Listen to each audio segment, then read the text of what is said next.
gestión de recursos humanos y con lo que les había dicho. Vamos a ver en 4 etapas. Primero, una breve historia de lo que es gestión de recursos humanos y vamos a darnos cuenta que tiene que ver mucho con las revoluciones industriales. Después vemos lo que es gestión de recursos humanos como modelos de gestión. Luego entramos al Servicio Civil del Perú, es decir, cómo está en el Perú y cómo actualmente se viene reformando, es decir, ya cómo está el andar actual de la gestión de recursos humanos en el Perú.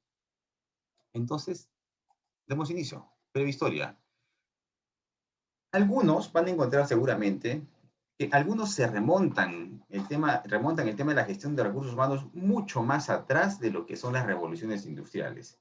Se van a miles de años atrás hasta la revolución agrícola. O sea, estamos hablando de, eso son creo que 7.000 años atrás, la revolución agrícola. Entonces, bueno, podría decirse que había grupos de personas trabajando en un quehacer, pero no había una gestión o una administración como tal, o por lo menos los escritos no nos dicen nada al respecto.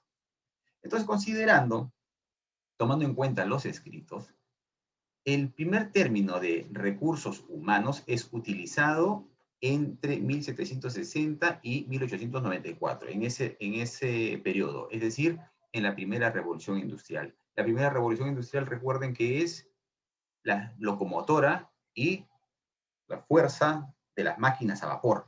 Transformaron el mundo terriblemente, drásticamente, por eso se le llama revolución, fue un cambio enorme. Y esto implicó mayor trabajo, mayor organización, mayor coordinación. Entonces, pasado una etapa de esta revolución, el señor John Common fue el primero en utilizar el término recurso humano. Son los pensadores, ¿no? Que empiezan a darle ya forma a lo que viene sucediendo, lo plasman en una idea, lo escriben y ya se genera conocimiento. Entonces, él es uno de los primeros que generó conocimiento acerca de recursos humanos, pero justamente fue en el entorno de la primera revolución industrial. Luego de la primera revolución industrial, saltamos unos años después, aproximadamente 60 años después, viene la segunda revolución industrial que tiene que ver con la electricidad y que se empiezan a fabricar o las fábricas empiezan a producir en masa, es decir, líneas de montaje uno tras otra. Henry Ford, recuerdan los autos Ford, pero era en masa, es decir, todos los autos que se fabricaban era del mismo modelo, del mismo color, no había distinción, se hacía en bloque, en masa. Pero esto también trajo algunas dificultades e implicancias en la forma en cómo se gestionaban los recursos humanos. Cada vez se exigía más a las personas que trabajen. Los horarios no estaban establecidos del todo.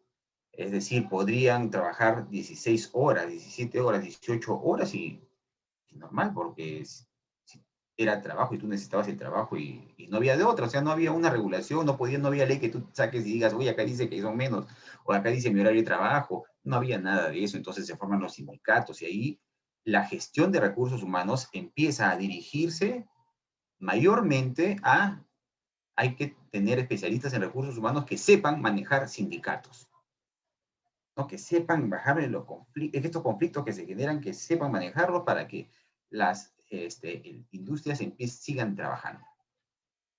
Luego viene ya otra revolución, con la invención de ¿qué? De las computadoras. La invención de las computadoras, es decir, el tema digital, la revolución digital que inicia en 1960. Primero con mainframes, computadoras grandotas que nosotros todavía no las podíamos ver. Ya recién en 1980 hacia adelante ya llegan las computadoras personales, ¿no? Antes había otro tipo de computadoras más grandes. Pero en general, todo esto generó también un avance en la gestión de recursos humanos ya más escalonado. Es decir, en este periodo de las computadoras se generaron ciertos avances que se pueden distinguir en la gestión de recursos humanos. A mediados de los 1970, de los 70, la gestión de recursos humanos ya empieza a darse cuenta de que es importante ver a los recursos humanos como eso, como un recurso. Así como cuando ustedes tienen ciertos recursos en la oficina, los muebles, los escritorios, las computadoras, todas están inventariadas, uno sabe cuántos tienen, cuántos debe tener y más o menos te da una idea del tamaño de tu organización. Algo así también ya se empezaron a medir los recursos humanos, se inventariaban los recursos humanos, las personas. Ya era una primera práctica de gestión. Perdón, voy a bajar el volumen de mi celular.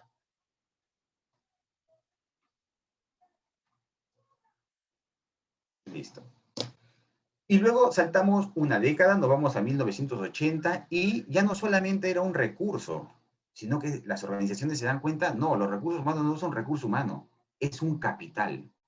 Es un capital. Porque, y al ser un capital, ya no solamente lo tratas como un recurso, sino que empiezas a darte cuenta de que este capital tiene factores psicológicos, sociológicos que influyen en el rendimiento laboral. Es decir, se dan cuenta, yo quiero que este grupo de personas rindan un poco más, porque si ellos rinden más, la organización va a crecer. O sea, la organización depende de ellos. Entonces es un capital, ya no solamente un recurso que contrata y trabaja y que todos son iguales, no. Hay factores que influyen en estas personas, por eso que le llamamos capitales.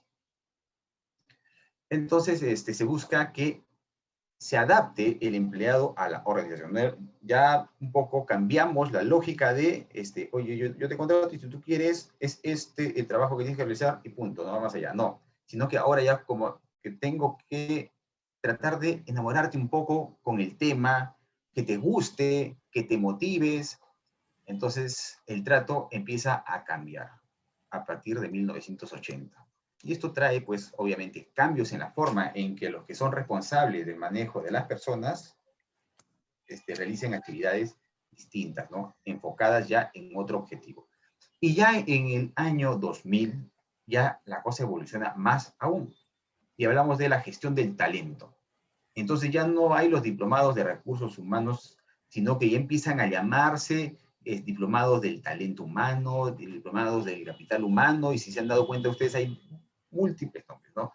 Son los nombres que se le va dando porque se le quiere hacer un énfasis en la forma en que se trata, pero eh, sea cual sea el nombre que se le da, la gestión va avanzando y lo importante es que ustedes reconozcan que inició con, primero, solamente el sindicato, luego solamente se inventariaban, ya luego se trata como capital, se reconoce que hay ciertos factores que modifican o que alteran el rendimiento de las personas y luego ya es el talento, porque estamos globalizados, es decir, ya podríamos, empezamos a las organizaciones empiezan a tener conexiones no solamente dentro de su territorio, sino con otros territorios, empiezan a haber muchas más empresas transnacionales y nosotros empezamos a tener, digamos, las prácticas de gestión de otros países, es decir, empezamos ya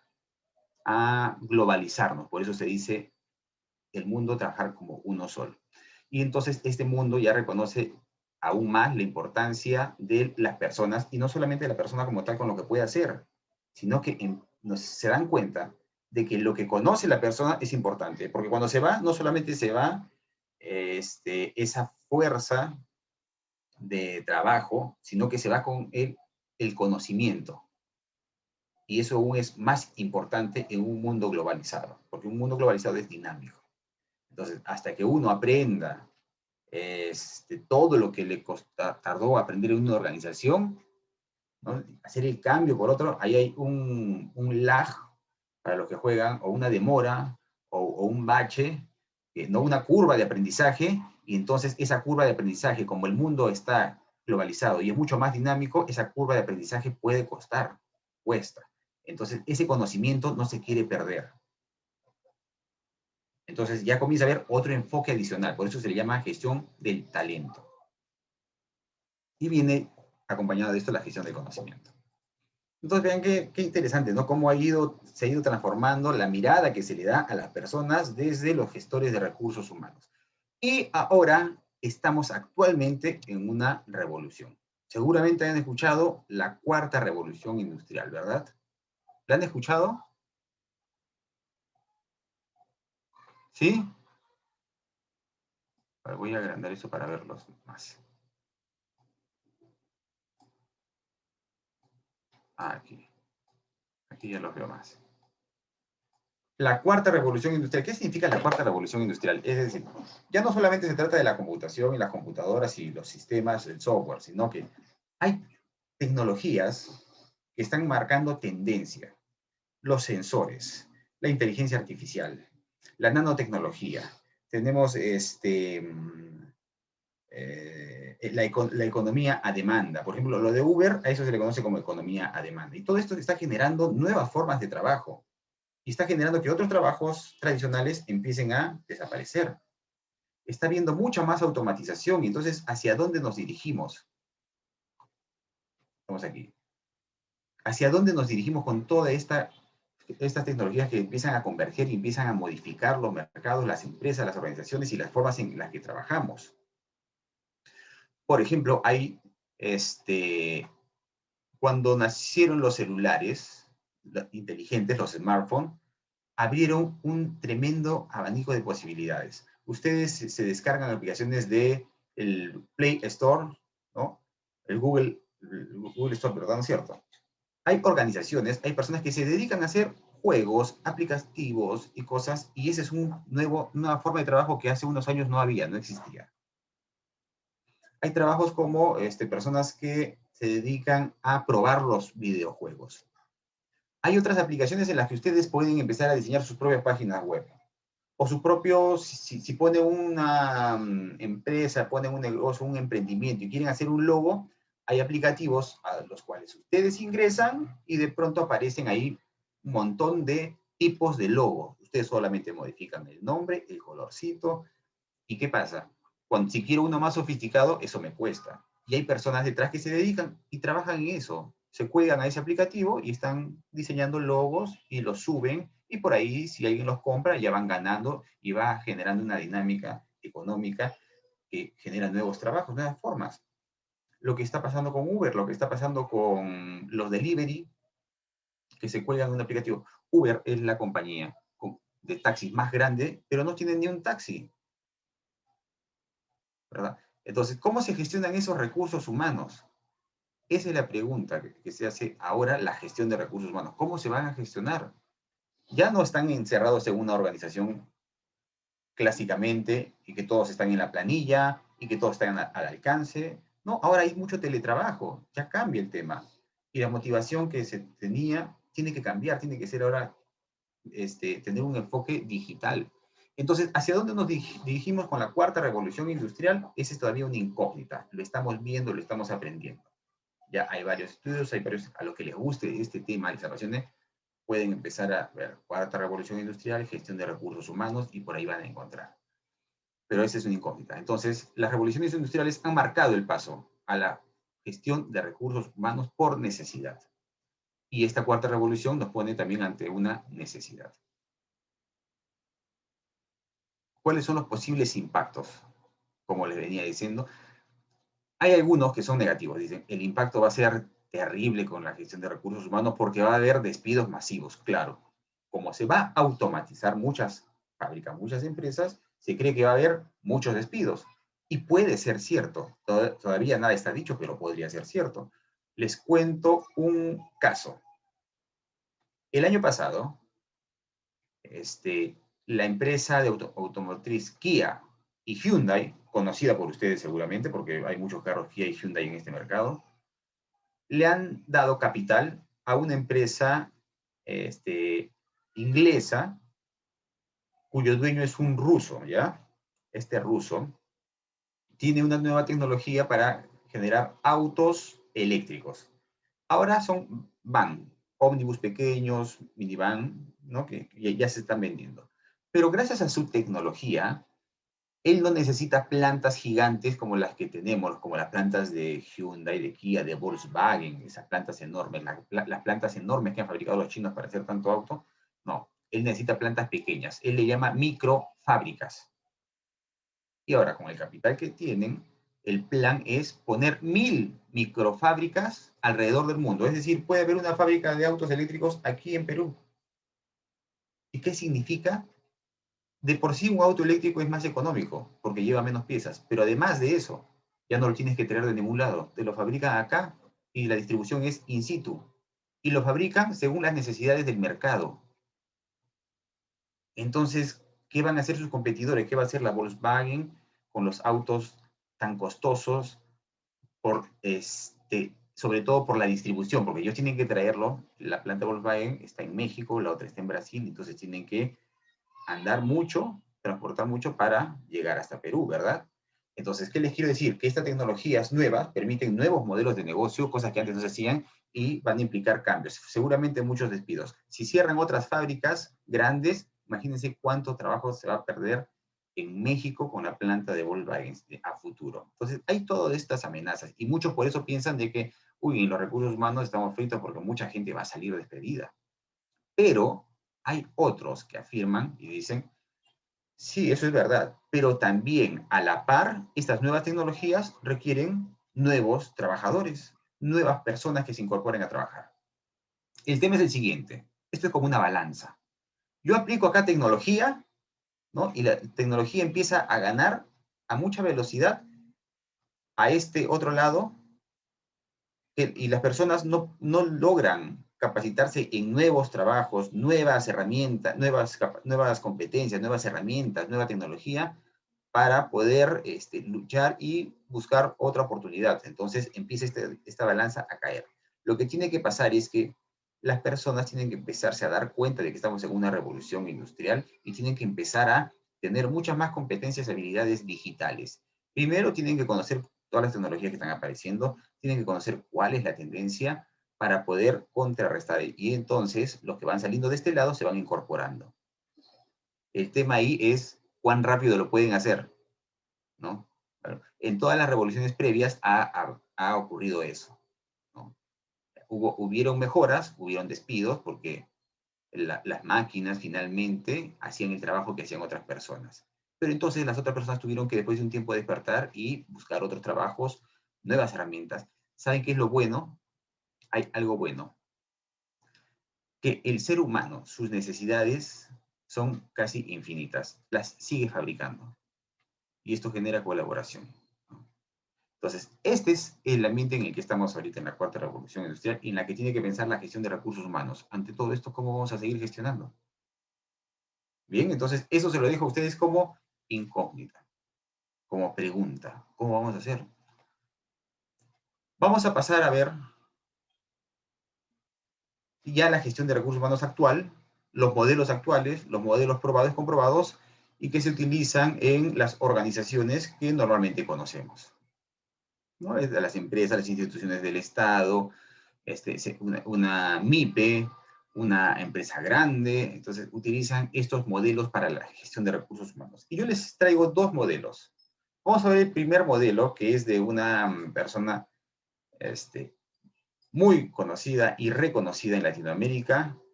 Es un brasileño. Ahí está, Hidalberto Chiavenato. Ustedes lo conocen, ¿verdad? Lo conocen a Chiavenato, por supuesto, ¿no? De Brasil, nació en Sao Paulo, miran hace ya buen tiempo, y es uno de los más reconocidos y admirados en Latinoamérica. ¿Qué nos dice Hidalberto Chiavenato? Miren, esto tiene una lógica muy parecida a distintos modelos, no solo de recursos humanos, sino a modelos en general. Porque es como que antes del modelo, antes de los procesos y antes de lo que tengo que hacer, hay ciertas cosas que tú tienes que tener en mente. Y son las que están aquí en el gráfico azul. Vamos a anotar. Esta de aquí y esta de aquí son cosas que uno tiene que tener en mente. Es decir, no puedes empezar a trabajar o a gestionar los recursos humanos si primero no revisas todo esto de acá. Y tiene mucho sentido porque, miren, son influencias externas a la organización e internas en la organización. Es decir, cuando estés en una posición de gestión de recursos humanos, primero tienes que ver afuera de la organización. ¿Qué tienes que ver? Obviamente las leyes y reglamentos, los regímenes de trabajo, ¿verdad? ¿Qué tipos de régimen de trabajo manejo? ¿No? ¿Qué tipos, qué leyes, qué beneficios? ¿Es igual un operador de carga frontal a un oficinista? Lo mismo como va en el tema de su salud. Hay leyes, hay normativas, entonces tengo que saberlas, porque si no las sé, puedo meter la pata en algún momento, ¿verdad? Entonces, ¿tiene mucha lógica? Por supuesto. Tengo que ver si hay sindicatos, qué sindicatos existen, dentro y fuera de la organización, ¿no? ¿Cómo se llaman los sindicatos cuando se juntan entre varios? Hay federación de sindicatos, es decir, esto es como una pirámide de sindicatos, ¿verdad? Entonces, todo eso tengo que conocer. No vale decir, es que no sabía. Ahí está el modelo te lo dice claramente. Tienes que conocer primero eso. La competitividad.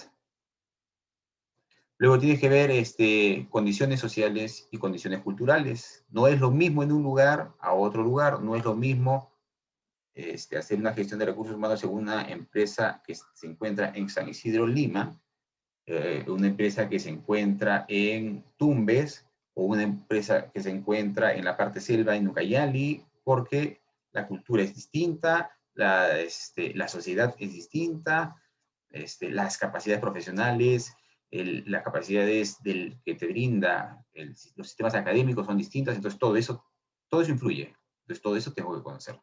No vale decir, no lo sabía.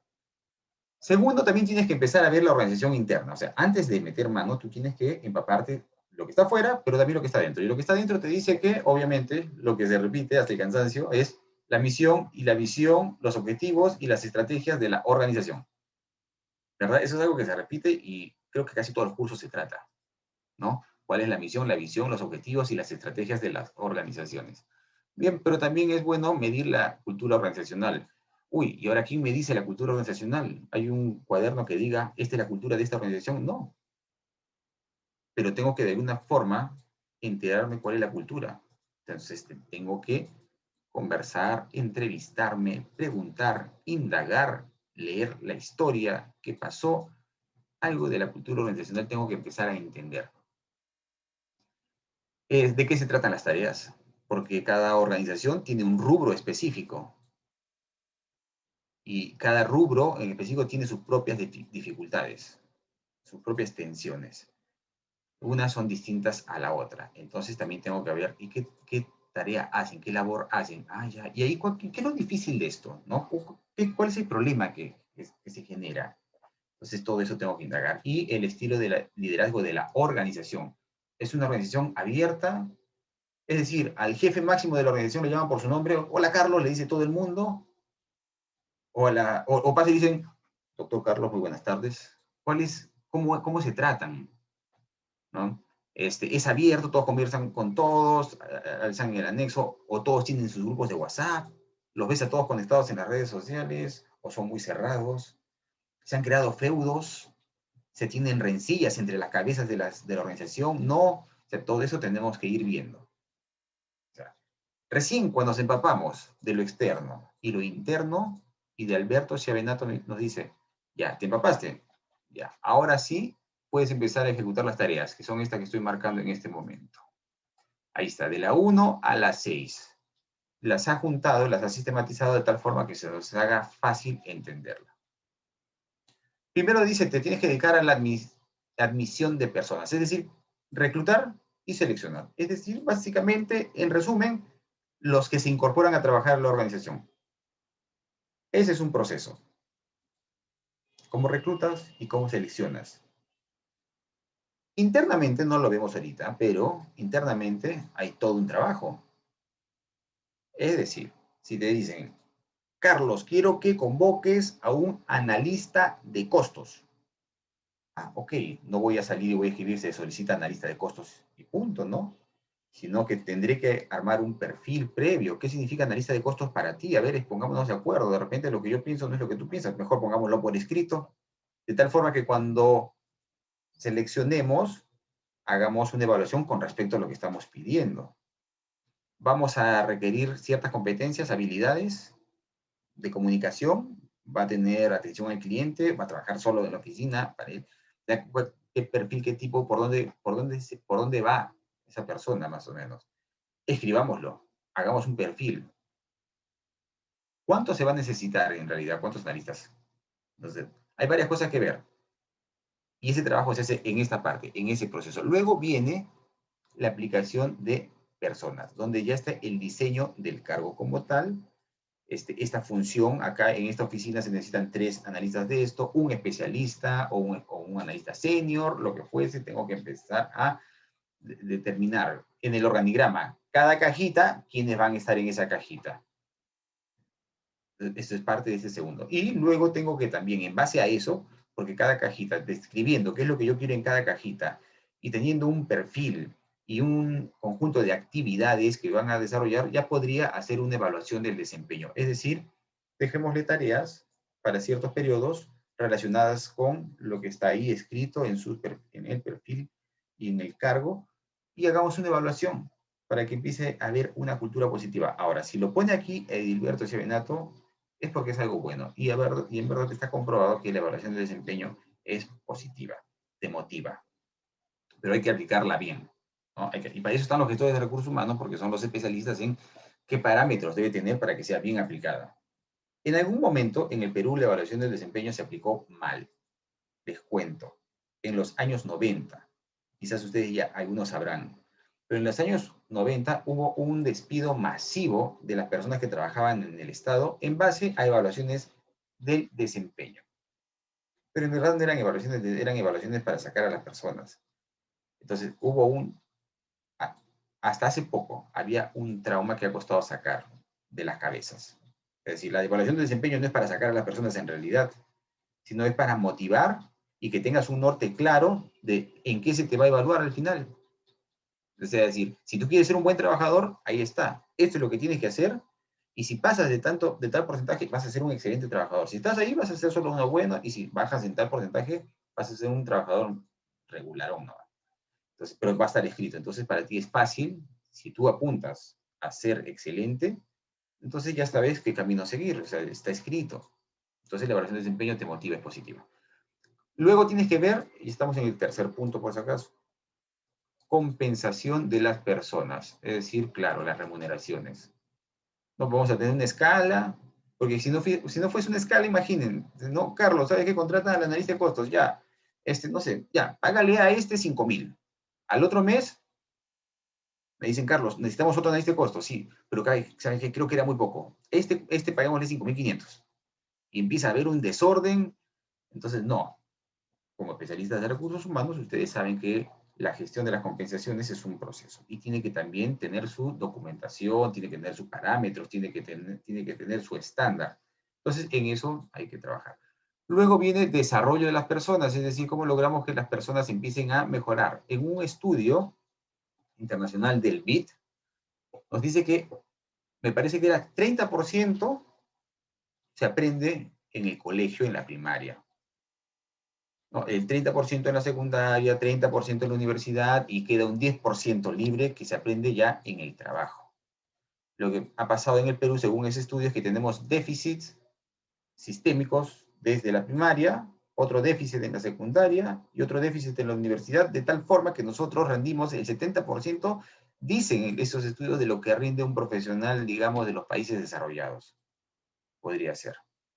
Y 10% de esto tiene que ver con lo que logran aprender las personas en el trabajo. Es decir, una persona que ingresa a trabajar va a aportar a la institución con sus conocimientos, ¿correcto? Y con sus habilidades, con todo su talento. Pero también ya se convierte en parte de la responsabilidad de la institución y de la gestión de los recursos humanos de la institución que esta persona siga desarrollándose. Es decir, una persona que entra a trabajar después de 10 años no puede salir con el mismo conocimiento y que solamente es experiencia pura, no. Tiene que seguir desarrollándose en habilidades blandas, ¿no? En su liderazgo, en su trabajo en equipo, en su orientación a resultados, en su sentido de urgencia y también en la parte técnica, en los conocimientos, en las técnicas de gestión o en la técnica necesaria para las funciones o la naturaleza de las funciones que él desempeña. Entonces, el desarrollo de personas también es importante y acá nos los pone Hidalberto Chiavenato también. Y habla de entrenamiento, programas de intercambio y comunicación. Es decir, ¿qué podríamos hacer? Ya, si tenemos una empresa súper grande y que tiene a nivel nacional oficinas, entonces promuevo intercambios de un lugar a otro para que las personas se vayan potenciando, conociendo nuevas realidades y ante esos desafíos ellos van desarrollándose finalmente como profesionales. Esos son programas de cambio. Entrenamientos, es decir, después de la evaluación de desempeño, puedo juntar la evaluación de desempeño con desarrollo de personas, de tal forma que los que logren cierto nivel en ciertos cargos van a pasar a hacer cierto programa de desarrollo contratado o lo que fuese, y los que están muy bajos de repente también van a justo en lo que están fallando, se va a dar una capacitación, es decir, alguna idea se nos ocurre, pero tiene que ir dirigida al desarrollo de personas. Ahora, dentro de esto hay todo un mundito, ¿ya? De cómo hacerlo, pero básicamente es lo que les estoy contando. Luego viene el mantenimiento de las personas, y tiene que ver también también tiene que ver, primero, la disciplina, higiene, seguridad, salud, calidad, ¿sí? Es decir, les ponemos una cocinita, ese sería mejor, un kitchen, les ponemos un bonito espacio y lo adornamos para la hora del almuerzo, para que se sientan más a gusto, sientan más calidad, se sientan más contentos.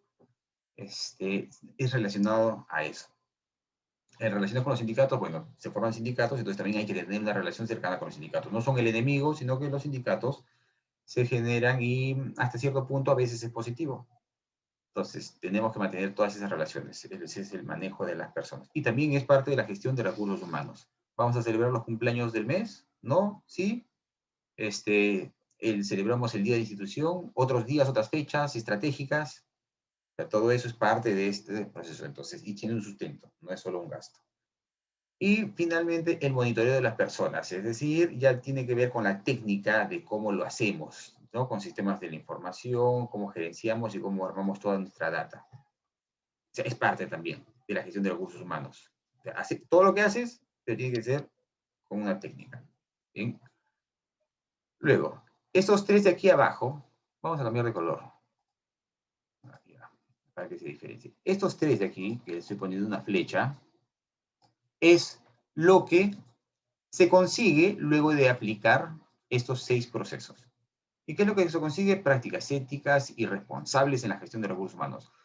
Los productos y servicios competitivos y de alta calidad. Entonces, está amarrado. Incluso hay estudios que dicen que cuando hay mayor manejo, mayor gestión de los recursos humanos, los productos mejoran en calidad, las ventas se incrementan, hay más engagement con los usuarios.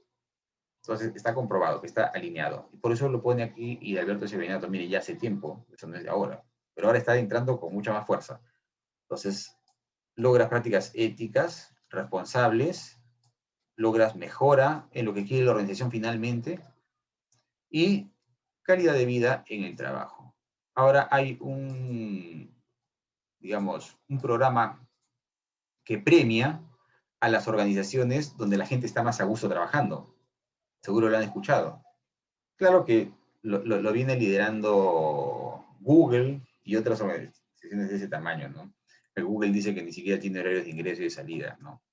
Entonces imagino que la gente está ya demasiado a gusto trabajando ahí, por eso es que siempre ganan los premios, ¿no? Pero también hay otras organizaciones de menor talla. Bien, este es el modelo de Hidalberto Chiavenato.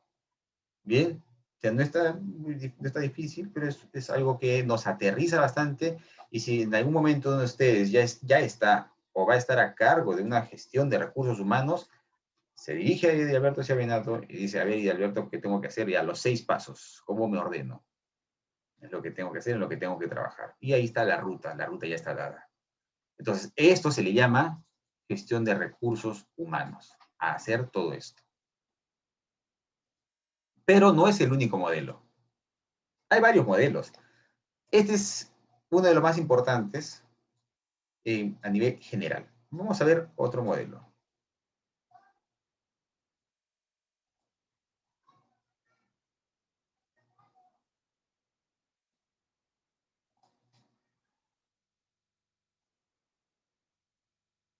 Ya.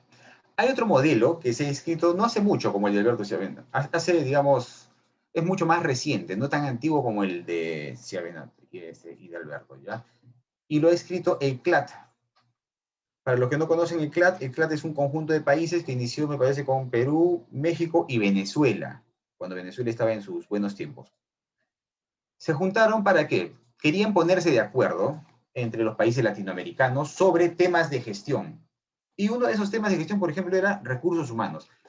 ¿Cómo se deben gestionar los recursos humanos en el Estado? Tenemos modelos generales, pero se quería un modelo aplicado para el Estado, para los estados, para el Estado peruano, para el Estado mexicano, para el Estado venezolano y para todos los estados de Latinoamérica. Y para eso se creó el CAT. Entonces, cada ciertos años se juntan las autoridades de los estados de los países latinoamericanos y hacen conferencias relacionadas a temas específicos. La última ha sido del tema de la innovación. Previo a ese ha sido de la calidad. Y así hemos ido retrocediendo. En el 2003 también se juntaron y trataron el tema de cómo vamos a gestionar los recursos humanos en el Estado. Esa fue la pregunta que se hicieron. Entonces contrataron a un consultor y era un consultor español. Es un consultor español, Francisco Longo, acá se los presento. Él es Francisco Longo, ¿no? Conocidísimo a nivel gubernamental en temas de gestión y sobre todo en temas de gestión de recursos humanos. Entonces, él presentó la Carta Iberoamericana de la Función Pública. Lo que pasa es que no se llama Carta Iberoamericana de Recursos Humanos o de Gestión de Recursos Humanos, sino le ponen Carta Iberoamericana de Función Pública. O sea, la función pública son las personas que trabajan en el Estado. Y la Carta Iberoamericana de las personas que trabajan en el Estado es lo equivalente a decir la Carta Iberoamericana para gestionar recursos humanos en el Estado. Bien, entonces es un modelo también, es un modelo como tal. Ahora, yo quiero aquí hacer un paréntesis y recuerden esta palabra. Este señor Francisco Longo habla mucho de un tema que es profesionalizar los recursos humanos del Estado. En realidad él lo dice de otra manera, lo dice profesionalizar el servicio civil o profesionalizar la función pública. Y vamos a entender esto. Ese concepto es súper importante. Este es el modelo. No está tan articulado como el otro, pero sí maneja más aristas. Miren, primero, Francisco Longo nos dice, tiene que haber planificación de recursos humanos, tiene que haber organización del trabajo, tiene que cada institución pública, es decir, todo el Estado, pero también cada organización, ¿a qué me refiero a cada organización? El MEF, RENIEC, la ONP, el OMPE, el Jurado Nacional de Elecciones, el Ministerio Público, el Ministerio de Justicia, Caliwarma, una UGEL que administra los colegios, todos ellos, cada uno de ellos tiene que hacer planificación de recursos humanos, organizar el trabajo, tiene que gestionar el acceso al empleo, cada uno de esos son procesos, así como los otros que hemos visto, tiene que hacer una evaluación de desempeño o evaluación del rendimiento, tiene que compensar, es decir, pagar los sueldos, pero hay varias cosas. Tiene que ver desarrollo, ¿se acuerdan que vimos desarrollo? Acá también habla de desarrollo, responsabilidad laboral, lo habíamos visto de otra manera, ¿verdad? Pero acá también habla de responsabilidad laboral, desvinculación. En el otro caso no se tocó desvinculación, pero aquí habla mucho de el momento de desvincular, cuando la persona sale, algo también tiene que ocurrir. Después, relaciones humanas y sociales. Esto sí también lo habíamos visto en el modelo previo, que tiene que ver justamente, ejemplo básico, las fiestas navideñas. Muchas organizaciones del Estado celebran días previos, hacen una pequeña reunión con los hijos de los trabajadores y se reúnen por fiestas navideñas, hacen un show y eso tiene que ver con buenas relaciones sociales. Otras organizaciones del Estado tienen otros tipos de actividades. Organización de la función de recursos humanos. ¿Qué quiere decir organización de la función de recursos humanos? Significa que tiene que haber una oficina que se llame Oficina de Recursos Humanos o Oficina del Talento Humano o Gerencia de Recursos Humanos o la Dirección de Recursos Humanos, el nombre que le quieran poner, la institución, pero tiene que haber una oficina que haga todos estos. O sea, esta oficina, ¿qué nos dice Longo? Longo dice, una buena práctica o un proceso importante para el Estado es que cree oficinas que manejen los recursos humanos, porque son esas oficinas las encargadas de hacer este,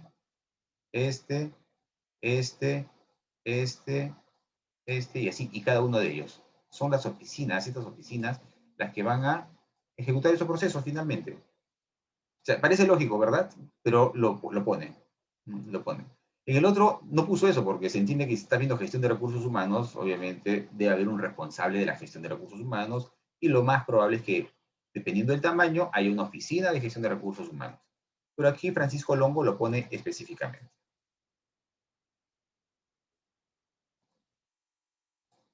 Bien, y ahora para entender un poquito más, porque esto es muy importante, vamos a ver cada uno de la misma carta de la función pública. Solamente el primer párrafo, que es el que explica qué es lo que hace cada una. Planificación de recursos humanos dice que es articulación de la planificación de la institución con los recursos humanos con las personas. Es decir, cómo articulo misión, visión y todo eso con la gestión de recursos humanos. También, ¿qué significa planificación de recursos humanos? ¿Cuántas personas van a trabajar en esta institución? También tengo que ver. Es decir, toda esa pensada, todo ese trabajo lo haces en el proceso planificar recursos humanos. Es decir, cuando yo estoy contabilizando, levantando los procesos para ver cuántas personas trabajan, ¿qué estoy haciendo? Estoy planificando recursos humanos. El otro proceso era organización del trabajo. ¿Qué tiene que ver? ¿Qué se hace en organización del trabajo? Instrumentos de gestión de recursos humanos para definir características y condiciones del ejercicio de las tareas. En otras palabras, es un manual donde dice, el especialista en ventas senior tiene las siguientes funciones, A, B, C, D. Ese documento, cuando lo estés haciendo o lo estés definiendo, como sea que lo hagas, estás organizando el trabajo. ¿No? Cuando tú defines, en esta área van a haber 3 analistas, un especialista, estás organizando el trabajo. Acceso al empleo. Dice, tiene que ver con cuando se incorporan las personas a una institución, ¿verdad? Ahora, aquí en este caso, Francisco Longo nos da ciertos criterios. Dice, se tiene que realizar con ciertos principios. Es decir, hay cosas que no se pueden escribir porque son principios, pero tiene que ser publicitado. Es decir, no nada de una convocatoria así calladito, secreta, ¿no? No, publicidad, tiene que ser abierta, tiene que ser libre, cualquiera puede poder postular siempre y cuando cumpla los criterios. Tiene que haber transparencia, tiene que ser especializada, es decir, la forma en cómo se desarrolla tiene que ser por un especialista. Tiene que ser imparcial, es decir, se supone que si postulan 10, cualquiera de los 10 puede ingresar, no es de que, ya fijo que está porque este lo conozco, es mi amigo y es el que quiero que entre. No, imparcial, fiable, válida, tiene que procurar o tiene que asegurar que se elija al mejor, tiene que ser eficaz el proceso, es decir, tiene que lograr un resultado. No es de que yo convoco y después digo desierto. Si digo desierto, no estoy cumpliendo su principio porque no está siendo eficaz la convocatoria. Eficiente y ágil. O sea, nos pone como que tiene que ser una buena selección, ¿no? Un buen acceso al empleo. También nos habla de evaluación o gestión del rendimiento o evaluación del desempeño. Acá le llaman evaluación del rendimiento. Bien, la evaluación de las personas son básicamente cómo evalúas a las personas en las tareas asignadas, en la función que realizan, cómo las evalúas. Ahora, aquí nos dice varias otras cosas, ¿no? Obtienes información necesaria para adoptar decisiones diferentes en el área, es decir, esa información de evaluación es rica, porque ¿qué te permite? Te permite saber con quién cuentas, con quién ya no, o a quién asciendes, o a quién promocionas, ¿no?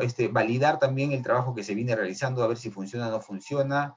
Esto puedes orientarlo a desarrollar a la persona, y como les había dicho previamente, si de repente está bajo en algo, yo puedo darle una capacitación que complemente esa brecha de conocimientos o de habilidades que tiene. Puedo orientarla para ese lado, pero también podría orientarla para que las personas que sacan de aquí para abajo salen de la empresa. También se podría. Y motivar el rendimiento del personal, o sea, la evaluación del desempeño, la evaluación del rendimiento es positiva. Pero básicamente es evaluar. Luego viene el tema de compensación. También nos habla de compensación. Desarrollo es, en palabras simples, sencillas, capacitar o lograr que la persona se supere. Responsabilidad social, mecanismos que aseguren medios adecuados para la presencia, la jornada de trabajo completa, es decir, todas las facilidades para que las personas puedan ingresar a trabajar, ¿no? Es parte, pues, es algo que parece obvio, pero también tienes que manejarlo. La desvinculación. En el gobierno, normalmente, cuando hay cambios, o en el Estado, cuando hay un cambio de gobierno, hay bastante salida de personal. Cambio de gobernador regional, en los meses siguientes las personas empiezan a salir, se desvinculan, sea porque los despiden, sea porque renuncian, por lo que fuese. Pero entonces, ¿qué nos dice Francisco Longo? Dice que el mero cambio de gobierno o una circunstancia por sí misma no puede generar injustificadamente despidos. O sea, lo está precisando, ¿no? Por eso es que habla de la desvinculación. En cambio, en el otro, y de Alberto, no hablo de eso porque no se estaba refiriendo al Estado. Longo se refiere al Estado, y en el Estado hay esta dinámica por decirlo de alguna forma, esta cultura, ¿no? O este fenómeno, como lo queramos llamar, y por eso es que Longo dice, ya sé qué pasa en el Estado. Hay mucha desvinculación, mucha rotación, entonces voy a poner que la desvinculación tiene que darse justificadamente, no solo por un mero cambio de gobierno. Y vamos a ver más adelante qué está pasando en el Perú, ¿ya? Relaciones humanas y sociales. Más o menos ya lo venimos viendo, ya lo entendemos. Organización de la función de recursos humanos, y esto es, como les decía, que nos está diciendo, tiene que haber una oficina responsable de todos los procesos anteriores. Tiene que ser especializada, tiene que tener cierto nivel de independencia, es decir, está empoderando la gestión de recursos humanos, ojo. ¿Esto qué me dice? O sea que aparentemente en el Estado no en todas las organizaciones existía una gestión de recursos humanos, es decir, los otros procesos no se hacían, no había una unidad especializada en eso, no, en muchas organizaciones del Estado no había. Ahora se está dando énfasis en eso. Y por eso es que Francisco Longo, conocedor de las realidades de los estados, lo pone, lo escribe, lo dibuja y dice, acá tienen que, por si acaso, haber oficinas de recursos humanos. No es de que, esto que lo haga una persona, mi asistente, o que lo haga cualquier analista tiene que se encargue de los procesos. No, tiene que ser una persona especializada en el tema. Y eso ocurría en el Estado. ¿Qué es lo que normalmente se hacía en cuanto a gestión de recursos humanos? No solo en el Estado, también en ciertas instituciones privadas, MIPES, que no tienen una gestión de recursos humanos profesionalizada. ¿Qué se entiende por una gestión de recursos humanos no profesionalizada? Una gestión de recursos humanos que no ejecuta todas estas actividades. ¿Cómo estaban o cómo están aún en algunos lugares? Solamente pagan planilla. La gestión de recursos humanos en muchos lugares solamente se dedica al pago de planillas. Y se saltan todos los procesos que estamos viendo ahora, ¿no? Todos estos temas no lo ven, no se dedican, no se especializan en eso.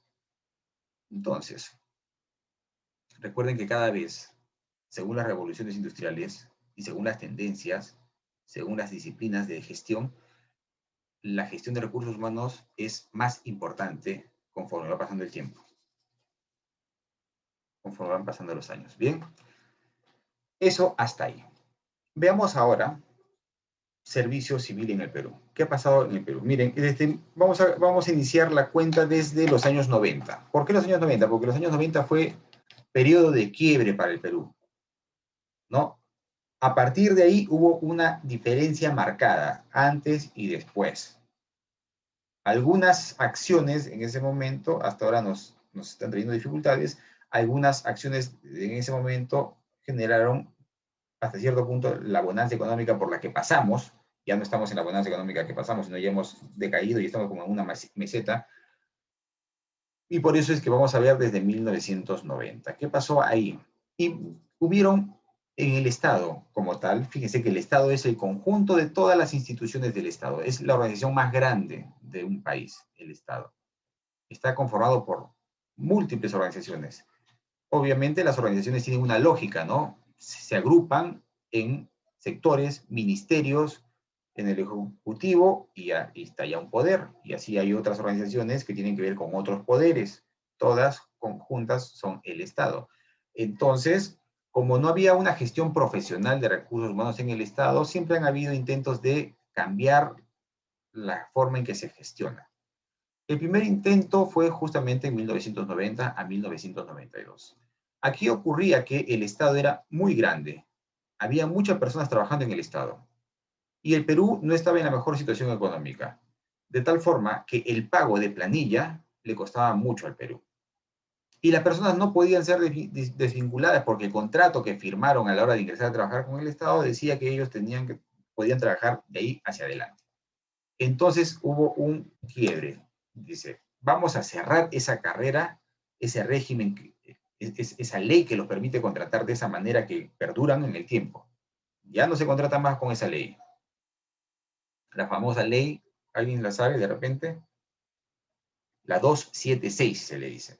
le dicen, ¿no? Y hay muchos en el Estado que actualmente trabajan bajo esa ley, la ley 276. Entonces, es una ley que básicamente es un formato de normas que cumple la persona y la entidad cuando tú las firmas e ingresas a trabajar en el Estado bajo esa ley. Entonces se cerró esa ley, ya no más. Ya no hay más modalidades de contratación. Y empezó a haber el tema de los despidos masivos. Se empezó a evaluar el desempeño para despedir y bajar la planilla del Estado. Pero claro, luego de eso, el Estado empezó a caminar y siempre había la necesidad de incorporar más personas. O sea, oye, aparece algo nuevo y necesito más, pero la ley la derogaste, ya no hay esa ley. ¿Cómo contrato? Se empezó a contratar ya no bajo una gestión de recursos humanos, sino bajo una gestión de servicios. Se iban a logística, ya no al de recursos humanos, se iban al de logística. Al logístico se le decía, necesito que contrates una persona para tales servicios. Se escribían los servicios en un documento que se llaman las especificaciones del servicio y esa persona se incorporaba a trabajar. No estaba en planillas, no tenía los derechos laborales, no tenía beneficios sociales, pero trabajaba las horas correspondientes, igual que el resto, y para el pago todos los meses había que hacer un informe y presentar un recibo por honorarios, y contra eso se le pagaba. Era como si fuese un externo, ¿no? Cuando uno contrata un externo para que un trabajo, presente el trabajo y se le paga, algo así, solo que esta persona trabajaba a tiempo completo en la misma organización. Luego hay un intento de modernización del Estado entre el 95 y 97. Luego entre el 2006 y el 2000 ya hay una institucionalidad pública que significa que se saca una ley en la cual se quiere parchar toda esta situación que había, pero no se logra parchar finalmente porque cuando se aprueba la ley, las leyes son como un marco y para que se aplique tienes que definir los procesos de cómo se van a aplicar. Los procesos nunca se terminaron de definir, entonces solo se quedó en el marco. Hubo un intento nada más, es la ley del empleo público, así se le llama. Está la ley, pero no está reglamentada. Y finalmente, en estos tiempos, a partir del 2008 y actualmente estamos en una cuarta, así como la cuarta revolución, estamos en la cuarta reforma, donde ya se ha determinado quién va a ser la entidad encargada de dar las normas, de estar verificando que se cumplan las normas que se dan, que se cumplan las leyes, que se reforme porque se ha dado un nuevo régimen de trabajo y en ese camino andamos. Vamos a ver un poquito más a detalle. Miren, la primera reforma, como les digo, se cierra la carrera administrativa, ya nadie más ingresa a trabajar bajo esa ley. Después empiezan a coexistir otros regímenes que se dan para suplir los huecos. Es decir, oye, necesito una persona, y como les había dicho, ya contrátala por logística. No, no quiere trabajar, este cargo es muy especializado. Ya, entonces, ¿sabes qué? Mientras tanto, utiliza el régimen que utilizan las instituciones privadas. Ya, con ese régimen. Ya, pero estas también tienen sus limitaciones y yo necesito una persona, a tal persona que es súper especializada ya. Vamos a abrir unos fondos especiales para contratar a esta persona. Pero todos estos contratos, excepto el privado, no tenían beneficios sociales y no era un régimen laboral como tal, sino que eran contratos por un tiempo específico. También se genera lo que es el CAFAE, que es un fondo para aumentar los sueldos de los trabajadores del Estado. No de todos, sino de algunos, bajo ciertos criterios, pero como la ley se canceló, esta ley antes te permitía ir escalando, ir mejorando tu remuneración, pero como la derogaron, ya nadie mejoraba su remuneración pasando los años. Entonces, no, ya generen un fondo para ir dando ciertos aumentos. Este aumento no significa que es parte de tu sueldo, va a ser como decir un bono, ¿no? Que se va dando y hasta hoy, hasta la actualidad, se sigue dando ese bono en varias entidades. En la segunda reforma, hay una institución que está a cargo que es la ESAP, se delega funciones al Ejecutivo. ¿Qué significa? Normalmente las leyes las aprueba ¿quién? Los congresos, pero en esta segunda reforma le dicen al Ejecutivo, así como ha pasado el año pasado, le dicen, ya, te voy a delegar funciones para que saques ciertas normas. Y entonces saca una ley marco de modernización, pero que finalmente no se aprobó, fue un intento nada más. Viene la tercera reforma, donde aquí aparece, sí, en la tercera reforma aparece lo que es el CAS. El CAS. Ustedes saben el régimen CAS, que es el régimen, digamos, más conocido en el Estado peruano. El régimen CAS era lo que antes era la contratación a través de la oficina de logística, ¿no? Se contrataba a una persona por recibo por honorarios, mensualmente había que hacer un informe para su pago, pero trabajaba a tiempo completo. Entonces, como se le intentaron reconocer los derechos, porque era un maltrato, y estas personas que salían luego de trabajar 1 año, 2 años de la institución, iban al Poder Judicial, ponían su denuncia.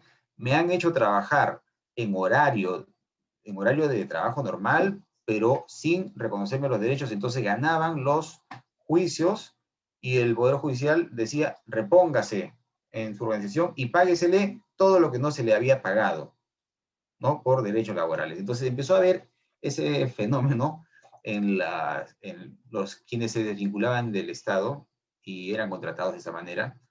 Entonces, para que ya esto no ocurra, hicieron un parche. El parche es el CAS, Contratación Administrativa de Servicios Temporales. Entonces, ya se lo reconoce como un régimen. Inicialmente no tenía todos los beneficios, solamente algunos, pero luego se le han ido incorporando más y más beneficios. Entonces, actualmente ya está algo más formado. Cuando uno empieza a trabajar bajo régimen CAS, ya tiene muchos más beneficios, pero no el total de beneficios, porque sigue siendo temporal. Entonces, la desvinculación todavía no está bien, digamos, normada. Por lo menos no le están haciendo caso al hongo, ¿no? Donde habla de la desvinculación. Entonces viene la tercera reforma, donde ya se hace un poco más robusta la gestión de recursos humanos, porque se dice ya cuáles van a ser los principios, deberes y provisiones. Va a haber un código de ética de las personas que trabajan en el Estado, ya se les da un código de ética. Va a haber infracciones leves y graves, es decir, ya para que, ¿no? Un tema disciplinario.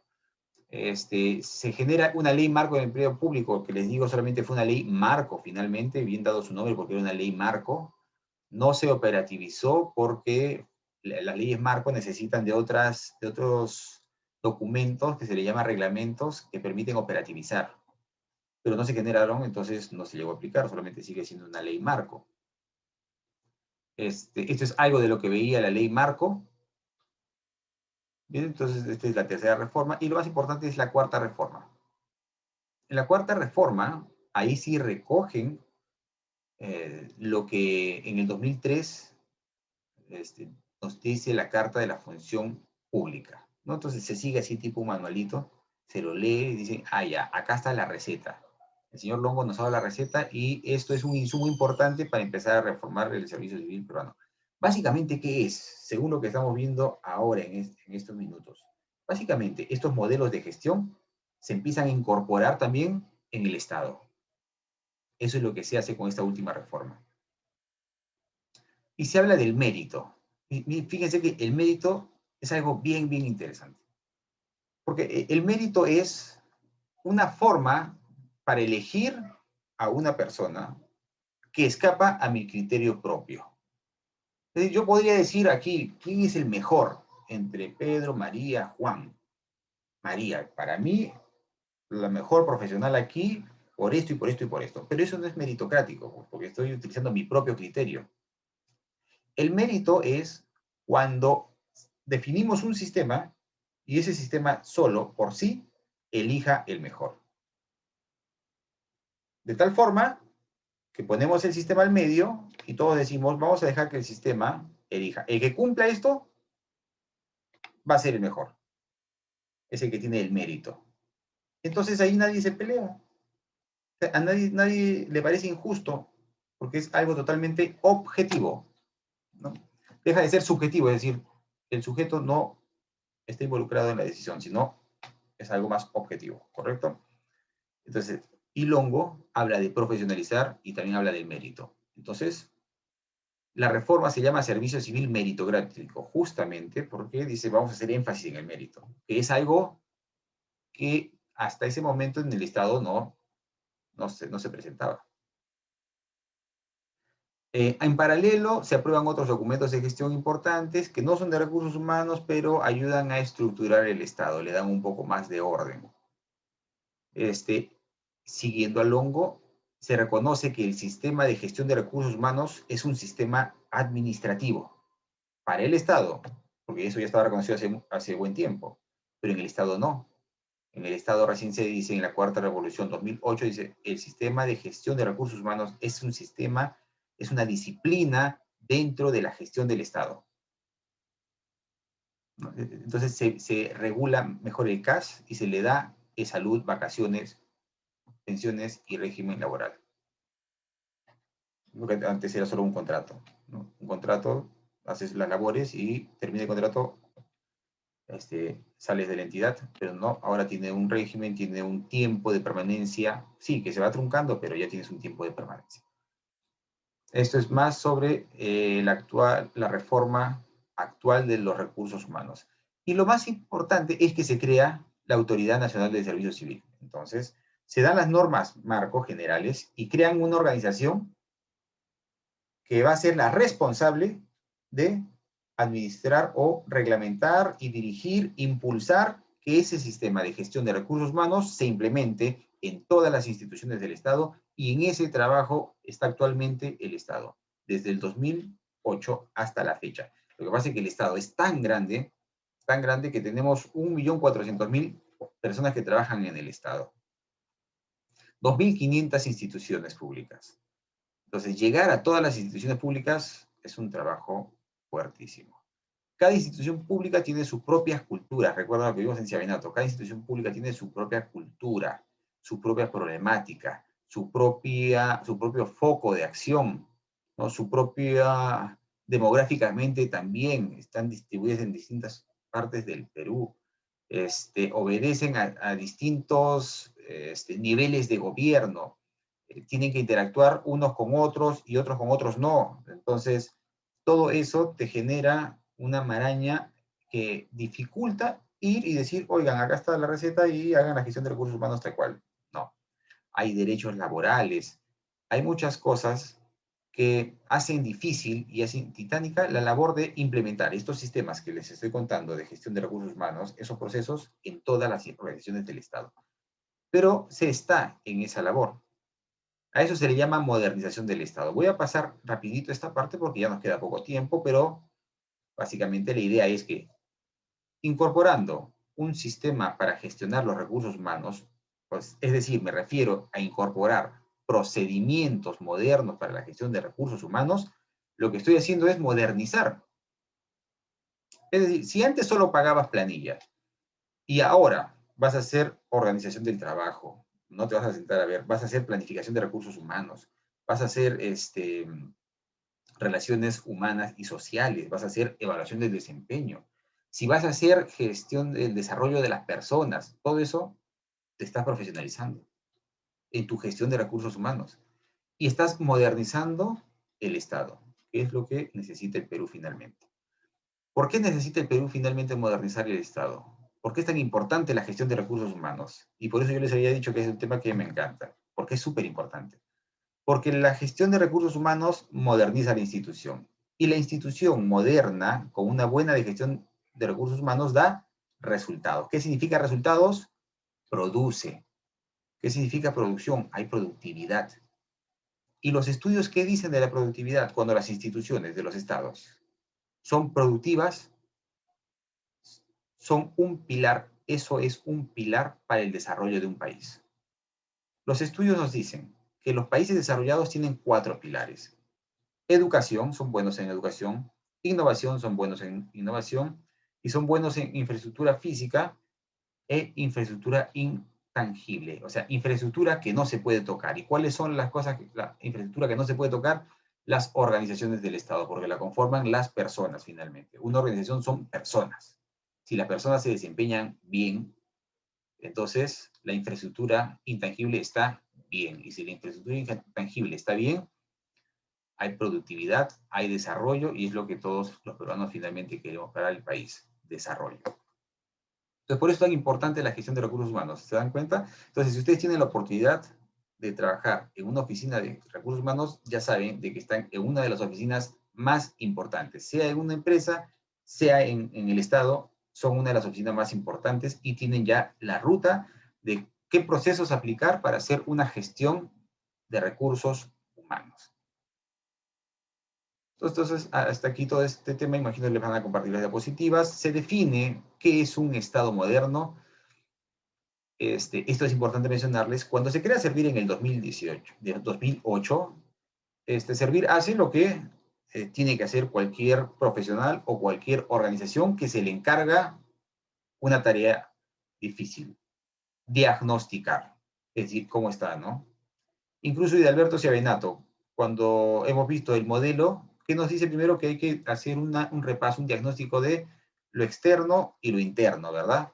Igualito, Servir hizo un diagnóstico y pudo captar la problemática en la gestión de recursos humanos. Dice que existen en ese momento, en el 2008, casos laborales por resolver en el Tribunal del Servicio Civil, es decir, habían conflictos, ¿no?, de los trabajadores hacia la institución, habían varios casos. Se había gastado 100 millones en capacitación, pero sin planificar. O sea, no se sabe en qué mejoraron las personas. No podría uno decir, hemos capacitado en liderazgo, hemos mejorado muchísimo este año o estos par de años en liderazgo porque ahí hemos puesto el énfasis. Eso es lo que le falta a la gente. No, no se sabía. Algunos capacitaron en Excel, otros dieron liderazgo, otros dieron gestión pública, otros hicieron otro curso, ¿no?, de lo que fuese, pero no había una articulación. Luego dice 1 millón de servidores con diferentes capacidades. O sea, como no había una forma de reclutar profesional, no había un puesto definido, no está, entonces la forma como se incorporaron se desconoce. Cada uno es muy ¿cómo se le dice? Muy heterogéneo las capacidades. 10% del personal está en regímenes temporales. En ese momento el 10% era CAS. Después de unos años llegó al 40%. 2.500 entidades con su propia política de recursos humanos. Ahora, esto es una forma de llamarle. En realidad, 2.500 entidades y la mayoría sin política de recursos humanos. Como yo les digo, el pago de planillas no puede ser una política o una gestión de recursos humanos. Después de haber visto todo lo que se tiene que hacer en recursos humanos, que una entidad haga pago de planillas, no se le podría decir que está haciendo la gestión de recursos humanos como tal, ¿verdad? Entonces teníamos 2.500 entidades que al parecer la gran mayoría no hacía una gestión de recursos humanos. Después 15 regímenes laborales con distintos deberes y derechos. 15. Es decir, hay boletas de pago en ciertas instituciones del Estado que son así unos pergaminos de tantos conceptos. Entonces, todo esto es un desorden, ¿no? Y eso es lo que encontró Servir. Y ahí es donde inicia la reforma que les comento, que tiene los objetivos de profesionalizar. Y acá viene lo que les decía, ojo con eso, con la palabra profesionalizar. Si alguno de ustedes le pregunta, ¿qué es profesionalizar los recursos humanos? Es aplicar los modelos de gestión de recursos humanos en la organización. Eso es profesionalizar. Entonces, hay que dar servicios de calidad. El objetivo es profesionalicemos los recursos humanos del Estado. Este desorden que hemos encontrado tiene que acabar gradualmente y vamos a consolidar el sistema de gestión de recursos humanos como sistema importante. Entonces, un sistema se tiene que implementar, se tiene que revisar constantemente como cualquier sistema. Cualquier sistema, uno tiene que darle su mantenimiento y su revisión, ¿verdad? Si usted tiene un auto es un sistema. Y un auto, cada cierto número de kilómetros, tiene que ir al taller, tiene que medirse el aceite, tiene que cambiarse. Claro, ahora estamos hablando de un sistema de gestión. Como tal, tiene que consolidarse año a año. Los sistemas van madurando. La primera vez que los ejecutemos, nos sale más o menos. La segunda, ya mejor. La tercera ya empieza a agarrar cierta madurez. Ya a partir del cuarto año se puede decir que el sistema ha madurado. Entonces hay que consolidar ese sistema de gestión de recursos humanos en el Estado. No se llega a implementar aún en su totalidad, pero los componentes que se van implementando ya van agarrando cierta madurez. ¿Cómo se organiza el servicio civil? Está el sistema de gestión de recursos humanos. Está Servir, que es el que da las leyes que implementan el sistema, ¿no? Genera, moldea el sistema. Están las oficinas de recursos humanos en cada organización. Cada organización debe tener un responsable o una oficina de recursos humanos que sea quien ejecute el sistema. Está el Tribunal del Servicio Civil, que es como un juez, para que cuando exista este, o se quiera generar algún conflicto, alguna diferencia de opinión entre el servidor y la institución, o entre la persona que trabaja en la institución, ¿quién es el juez? ¿Quién va a determinar o quién va a dar una opinión parecida a la que hace un juez? El Tribunal del Servicio Civil. No es un juez, pero es un tribunal. Y el Ministerio de Economía y Finanzas, porque es el quien habilita los sueldos en el Estado. Entonces, todo esto conforma, digamos, lo que está implicado en el servicio civil.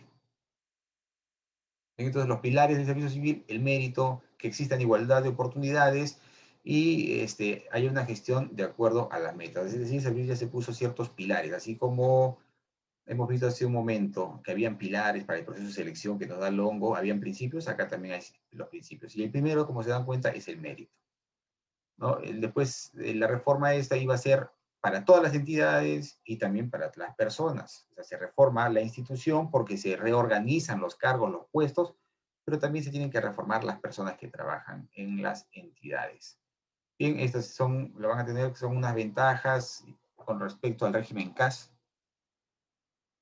Con respecto a, estos son los regímenes de contratación. Básicamente son leyes que te dicen qué te corresponde y qué no te corresponde cuando trabajas en el Estado. Si tú ingresas como CAS, te corresponden y dejan de corresponder ciertas cosas.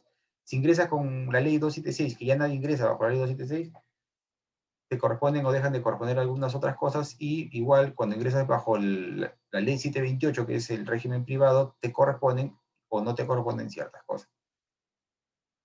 Ahí están los beneficios y aquí hay un tema importante. Listo. Entonces, Servir también nos dibuja un modelo de gestión de recursos humanos. Como es una organización tan grande el Estado, hace un modelo propio, un modelo ad hoc. Así como Hidalberto Ciavenato hizo su modelo, así como Francisco Longo propone un modelo para toda Latinoamérica, la Autoridad Nacional de Servicio Civil en el Perú define un modelo de gestión de recursos humanos para quienes, para las organizaciones del Estado. Y es un modelo bastante bueno, es un modelo bastante completo. Si ustedes lo ven, lo vamos a ver un poquito, ya por el tiempo solo vamos a ver por encima. Es un modelo que tiene mucho de la lógica de Francisco Longo. Miren, el primero de acá, el primero, vamos a poner rápido el lápiz porque esto es con lo que terminamos. El modelo que define Servir para el Perú. Planificación de políticas de recursos humanos. Le aumenta la palabra política, ¿no? ¿Qué se dice? Estrategias, políticas y procedimientos que va a adoptar la Oficina de Gestión de Recursos Humanos, y la planificación, que es cuántas personas van a trabajar en esta institución del Estado. Este modelo se aplica por entidad. Por entidad. En cada entidad que ustedes encuentren del Estado, ellos deberían de aplicar este modelo. Y en eso están. Otro es organización del trabajo y su distribución. ¿Qué significa? ¿Cuántos puestos? ¿Qué puestos van a haber? Hay que escribirlos. Y, bueno, hay que darle el mantenimiento a los puestos, ¿no? Hay que generar nuevos, quitar, o sea, darle una administración a los puestos. Otro proceso, gestionar el empleo. ¿Qué significa gestionar el empleo? Vamos a seleccionar, vamos a vincular, que es los contratos, el régimen, hay que hacer inducción. De esto no hablaron en los otros, ¿verdad? Pero qué importante que es hacer una inducción. Y en la gestión de recursos humanos se debería de hacer una inducción. Entonces, aquí lo promueven y es buenísimo. Después tiene que haber un periodo de prueba. Es decir, no es de que contratas y ya quedó, sino que es bueno tener un periodo de prueba. ¿Por qué? Podría haber algún malentendido, algún desacuerdo o algún, bueno, no me gustó, no era lo que yo pensaba. Entonces puede haber un periodo de prueba. Luego viene la administración de personas, que tiene que ver con los legajos de las personas, el control de asistencia, desplazamientos, es decir, tiene que estar normado en qué casos esta persona se puede trabajar a tal lugar o esta a tal lugar, cómo lo puedo subir, bajar. Tiene que estar escrito en algún lugar, tiene que haber procedimientos disciplinarios. Hemos visto que en algún momento de la historia del servicio civil ya se establecieron algunos temas de disciplina. Después también tiene que haber desvinculación, miren, la desvinculación está aquí. Gestión de la compensación, otro proceso, es decir, el tema de pagos, administración de las compensaciones y también de las pensiones. Luego viene otro proceso, gestión del rendimiento, también lo hemos visto con Francisco Longo. ¿Y qué hay que hacer aquí? Básicamente evaluar el desempeño. Luego viene en este mismo modelo, gestión del desarrollo y capacitación. Aquí distinguen desarrollo de capacitación y me parece buenísimo porque capacitación es capacitación como tal. Puede haber capacitación laboral, esta es una capacitación laboral, por ejemplo, ¿no? Y puede haber capacitación profesional que ya es una capacitación que te permite obtener un grado distinto. Progresión de la carrera, si es, es cómo vas escalando, toda tu vida vas a estar en ese cargo o la entidad de qué manera te va a permitir escalar a un nuevo cargo y hacer una carrera, por eso se le llama carrera, ¿no? Porque vas dirigiéndote hacia una meta. Y luego viene finalmente gestión de relaciones humanas y sociales. Aquí hay varias cosas, miren. Relaciones laborales individuales y colectivas, seguridad y salud en el trabajo. Esto ahorita está como papa caliente. Seguridad y salud en el trabajo. ¿Por qué? Nos faltan médicos del rubro seguridad y salud en el trabajo. No hay muchos y con la pandemia y con las leyes que da el MINSA, por ejemplo, porque el MINSA da ciertas leyes, ¿no? En lo que tiene que ver, MINSA tiene que ver con salud, es el rector de la salud. Entonces, si estamos viendo seguridad y salud en el trabajo, este proceso tiene que ver lo que dice el MINSA. Y el MINSA nos ha dado varios lineamientos que tienen que ver con la pandemia y ha incrementado o ha puesto en vitrina la importancia de la seguridad y salud en el trabajo. Entonces, por eso les digo que es una papa caliente actualmente. Bienestar social, cultura y clima organizacional. Del clima organizacional se habla bastante y miren, este es un proceso que tiene que ver con relaciones humanas y sociales y comunicación interna. Ahora tenemos un montón de herramientas para mejorar la comunicación interna. Antes era el correo nada más, ¿verdad? Ahora, ¿qué tenemos? El WhatsApp, el Telegram, y es más, ahora tenemos nuestro propio Facebook para organizaciones, el Workspace, ¿no? Que es la última herramienta que se está empezando a utilizar bastante. Es decir, un Facebook, igualito un Facebook, que se lo contratas al mismo Facebook y te lo pone para que todos los trabajadores de la empresa, todas las personas de la empresa, pongan ahí sus fotos, comenten, tal cual, pero interno. Bien, entonces, esto es lo que tenemos en gestión de recursos humanos. Ha sido un gusto. Hay más información en las PPTs. Las PPTs, imagino, como les digo, que se las van a compartir. Seguramente por ahí pueden confirmar. Hay bastante más información, pero que todo decanta de ese modelo. Bien. Sería bueno ver esta última. Yo les he hablado de que todas las entidades están implementando, ¿verdad? Este sistema de gestión de recursos humanos. Estos procesos los tienen que implementar, ¿no? A ese proceso en el que una entidad capta y quiere implementar todo este modelo de gestión de recursos humanos, se le llama tránsito. Va a transitar, y en verdad es un tránsito, porque se le pide varias cosas, hay varias etapas. Primera etapa, la entidad tiene que decidir expresamente transitar. Ah, no era la fuerza, no, no es a la fuerza. Son 2.500 entidades, ¿por cuáles empezamos? Si algunas quieren transitar antes, les negamos, no. Entonces, esto es abierto y las entidades sí tienen un tiempo límite para hacerlo. Pero año a año dicen, yo también quiero, yo también quiero, yo también quiero, y lo tienen que expresar. Segundo paso, una vez que dijiste que sí querías transitar, que sí quieres aplicar este modelo de gestión de recursos humanos, tienes que hacer un análisis de tu entidad. Es decir, define tus procesos y define cuántos puestos tienes. Y trata de hacerle una mejora para que tengas una mejor versión de quién eres ahora como organización. Una vez que tienes ese diagnóstico y una mejor versión, me lo das a servir, digamos, me lo entregas, le dices servir y servir en este punto dice aprobado, señor. Usted ya está en la etapa 3 y 4, se podría decir que ya inició. Y aquí aplica esas mejoras que has dicho que ya tienes, aplícalas y segundo, ya estás aprobado, ya transitaste, se puede decir, empieza a concursar bajo este nuevo régimen de contrato, aplica ya la gestión de rendimiento y aplicas todo el modelo que se ha propuesto. Esto. Ahora, ¿cuánto tarda esto? Esto no es rápido. A una entidad le puede, esto normalmente lo que he visto es que está demorando entre 6 y 2 años. 6 meses y 2 años. Tarda. ¿Y por qué tarda tanto, Carlos? Dirán. ¿Saben qué ocurre en el Estado? Hay mucho cambio. Cambia el ministro, cambian las gerencias principales. Más aún, la gerencia de administración. Y ahí al costadito de la gerencia de administración normalmente está la oficina de recursos humanos. Va cambiando, va cambiando, va cambiando. Están en pleno trabajo y cambio. Están en pleno trabajo y cambio.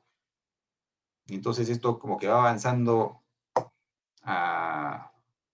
¿no? Con tropezones, tropezones, tropezones, va avanzando lentamente. No puede avanzar, no puede agarrar ritmo.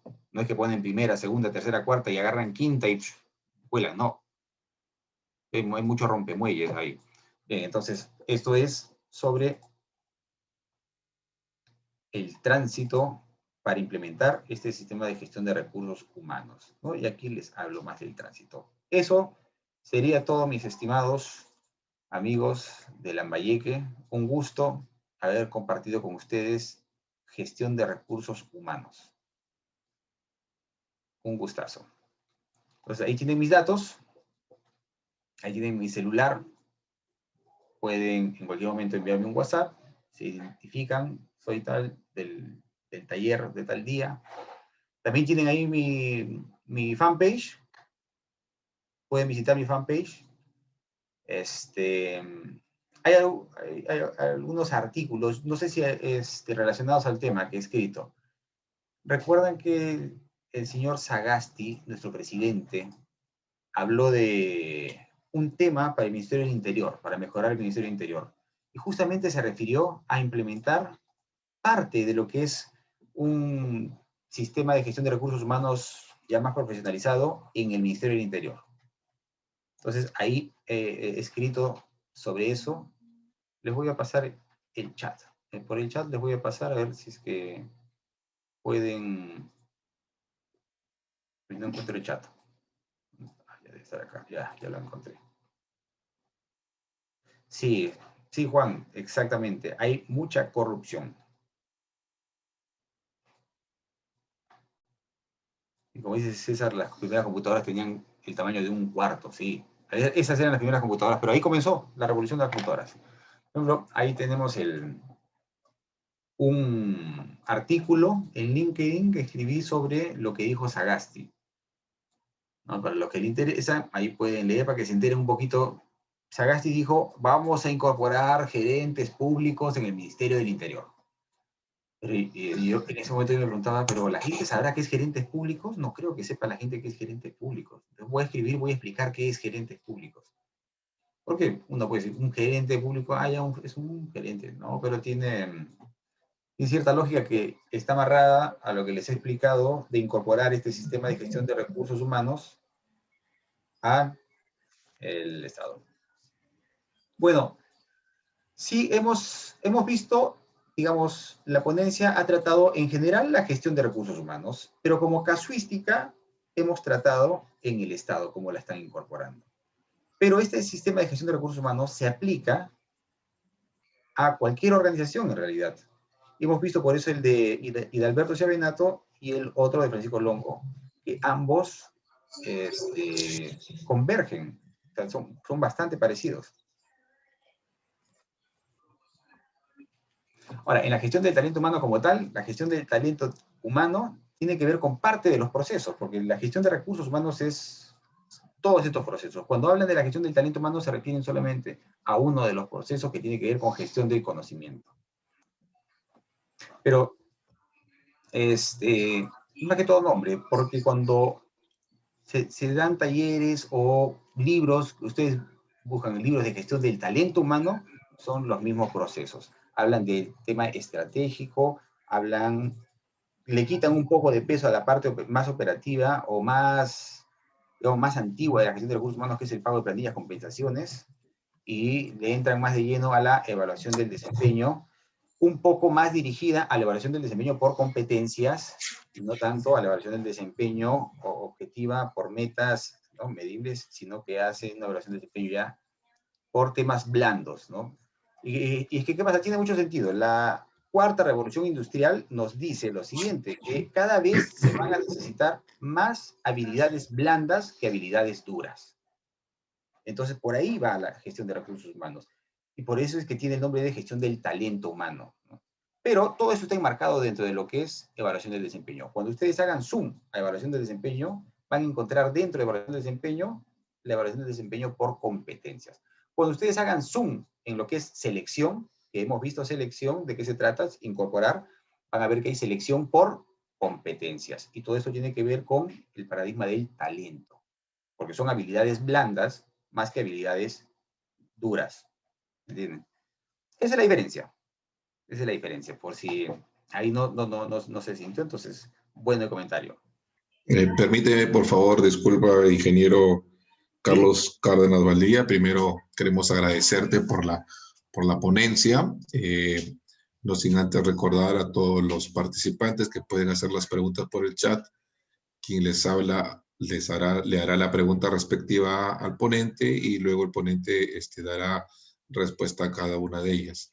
Dentro del desarrollo de tu desenvolvimiento, Carlos, es muy cierto, y veía también hay un comentario de alguno de los participantes sobre la ponencia que está dirigido al perfil, digamos, de la parte pública, pero también es muy importante la exposición que tú viertes y refieres a lo que nos conlleva el tema del desarrollo de las habilidades blandas, también el tema de lo que es el talento humano. Si nosotros estamos en un bosquejo de poder establecer el tema de la comunicación, el tema del liderazgo, de la responsabilidad, ¿no? El tema de la eficacia, de la eficiencia, esto nos permite que nosotros podamos desarrollar los equipos, lo que nosotros llamamos los Dream Team, tú lo has mencionado durante tu exposición y tú mucho generabas el término de equipo, entonces, tú como de una u otra forma puedes conllevar a poder generar estos grandes equipos, vas a poder llevar a que tú puedas establecer el desarrollo del conocimiento de las habilidades blandas a través digamos, de los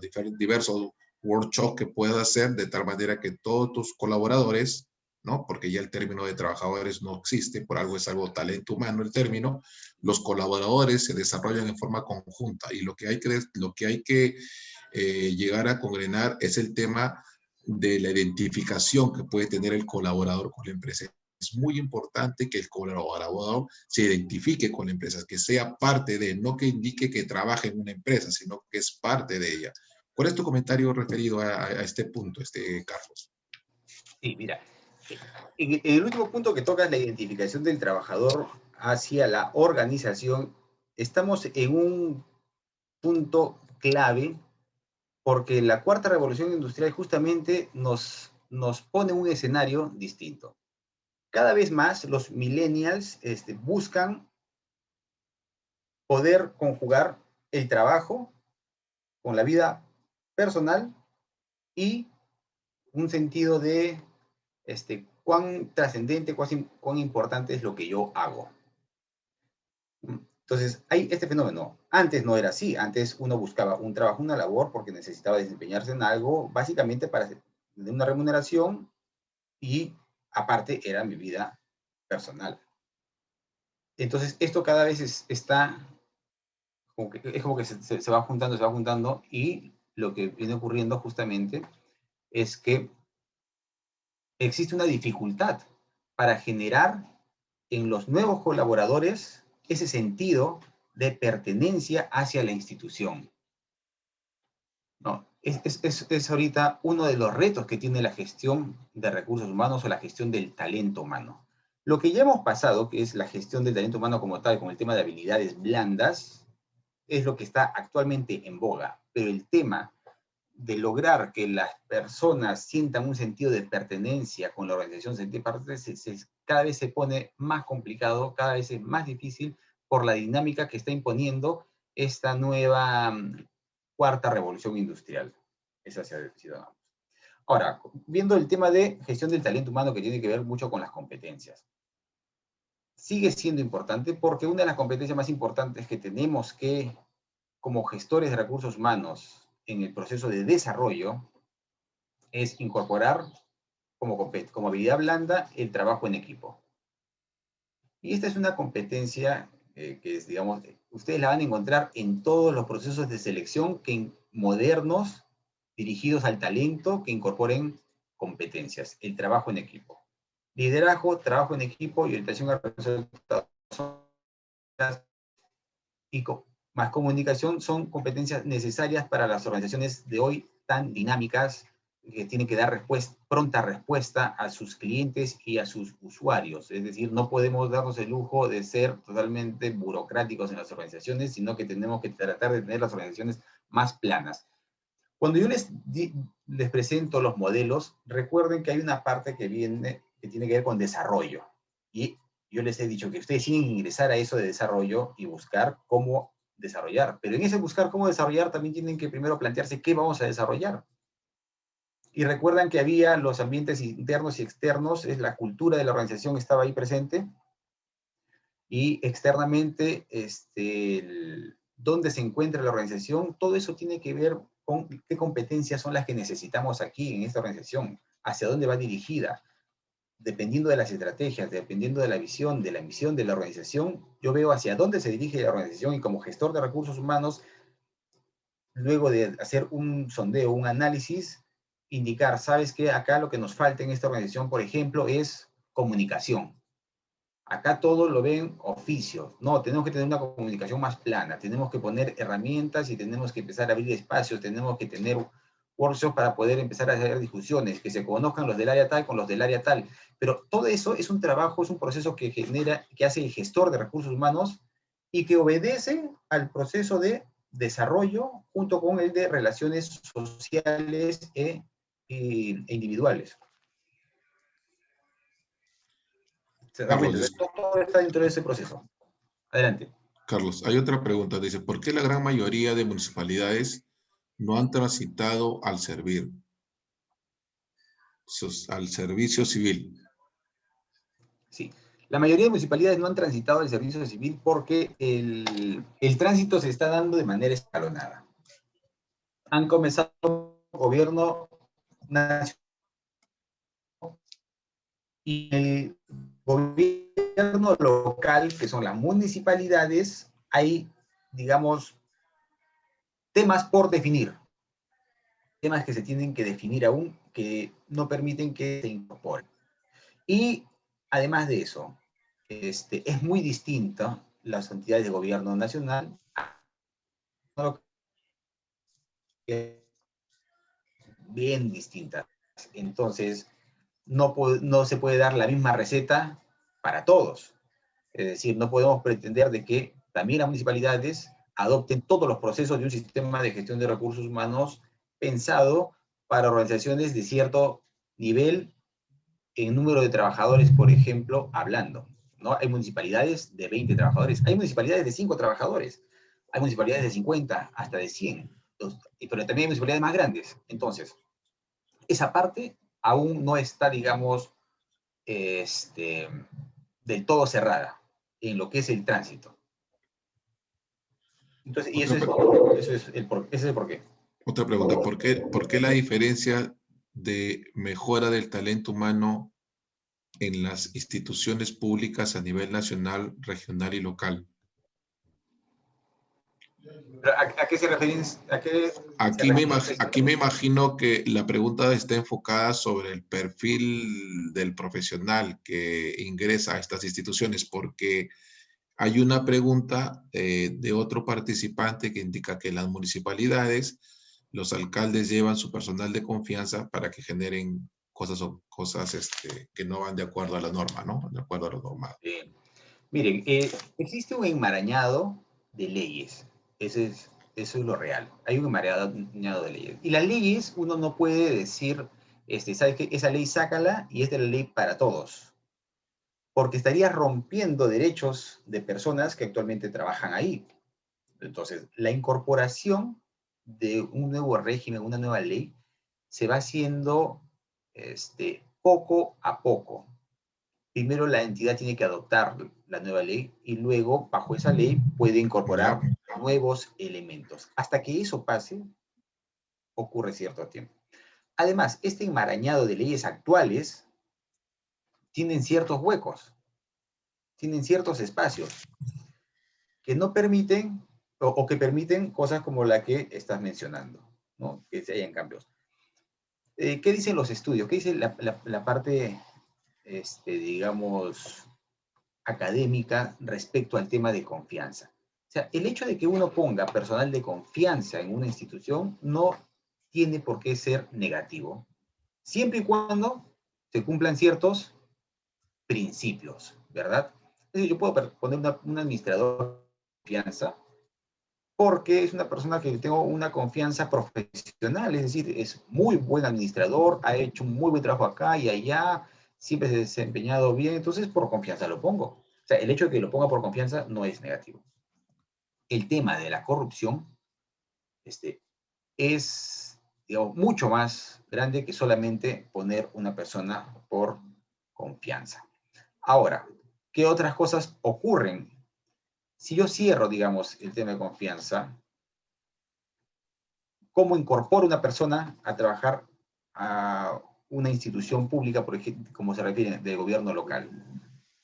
Existe en el mercado, digamos, todas las capacidades profesionales para que una persona se incorpore. Es muy probable que queden desiertos los concursos.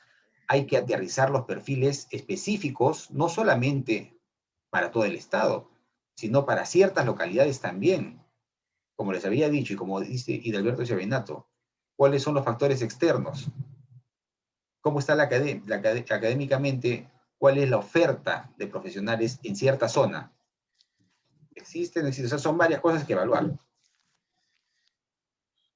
Correcto. Ahí ingeniero Carlos, generamos también la pregunta que está relacionada por uno de los participantes, el doctor José William Córdoba, donde dice que los diferentes gobiernos de turno cubren los puestos de los diferentes sectores y diferentes niveles, más por amistad y no por capacidad ni por reunir el perfil. Aquí no juegan las habilidades blandas, no indica y hace referencia sobre qué hace, por ejemplo, un abogado en el Ministerio de Interior y otro en el Ministerio de Defensa cuando deberían de ser personas del perfil militar, ¿no? Que es más o menos lo que tú estás diciendo, ¿verdad?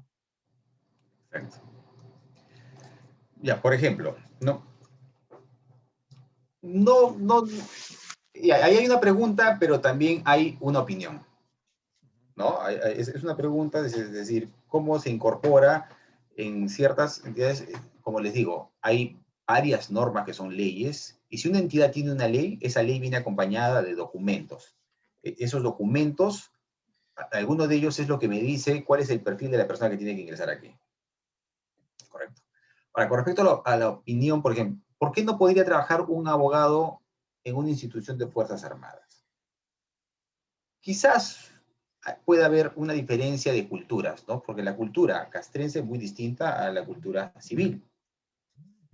Pero en el tema técnico y en el tema de habilidades blandas, un abogado con las habilidades blandas necesarias podría desarrollarse perfectamente dentro de una institución castrense en temas administrativos, sin ninguna dificultad, podría desarrollarse.